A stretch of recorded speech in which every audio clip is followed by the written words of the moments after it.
कर शक्ति भी प्रदान कर दी, जिसे बाद में उसने उसे लक्ष्मण पर चलाया था। इस प्रकार अपनी पत्नी को प्राप्त कर लंकेश्वर अपनी नगरी में लौट आया और साथ में वह अपने भाइयों के लिए भी 2 स्त्रियों का अपहरण कर लाया। वैरोचन नामक दैत्य की वज्रज्वाला नाम की दौहित्री थी।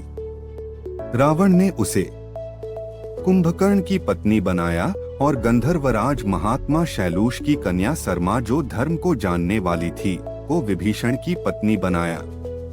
वह कन्या मानसरोवर के तट पर उत्पन्न हुई थी। वर्षा ऋतु के कारण उसके जन्म के समय मानसरोवर में जल का स्तर बढ़ने लगा था। उसकी माता ने उस समय अपनी पुत्री को रोता हुआ देखकर मानसरोवर से यह कहना चाहा, सरोमा वर्धयस्व, अर्थात हे सरोवर, तुम अपने जल का स्तर मत बढ़ाओ। लेकिन वह जल्दी में सरहमा कह गई, इसीलिए उसका नाम सरमा पड़ गया। वे तीनों भाई अपनी पत्नियों के साथ कुशलता पूर्वक रहने लगे।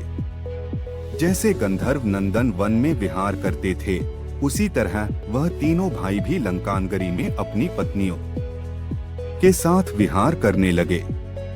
इसके पश्चात मंदोदरी ने पुत्र मेघनाद को जन्म दिया, जिसको हम सब इंद्रजीत के नाम से भी जानते हैं। रावण के उस पुत्र ने जन्म लेने के साथ ही बादलों के समान भयंकर शब्द किया था। हे राघव! उस आवाज को सुनकर संपूर्ण लंकापुरी स्तब्ध हो गई। तब उसके पिता रावण ने स्वयं ही उसका नाम मेघनाद रख दिया। हे राम! रावण का वह बालक रावण के सुंदर अंतःपुर में बढ़ने लगा। रावण का वह पुत्र श्रेष्ठ स्त्रियों से इस प्रकार सुरक्षित रहता था, जैसे काष्ठ के अंदर अग्नि सुरक्षित रहती है। उस पुत्र का जन्म होने से उसके माता पिता को अत्यधिक प्रसन्नता प्राप्त हुई।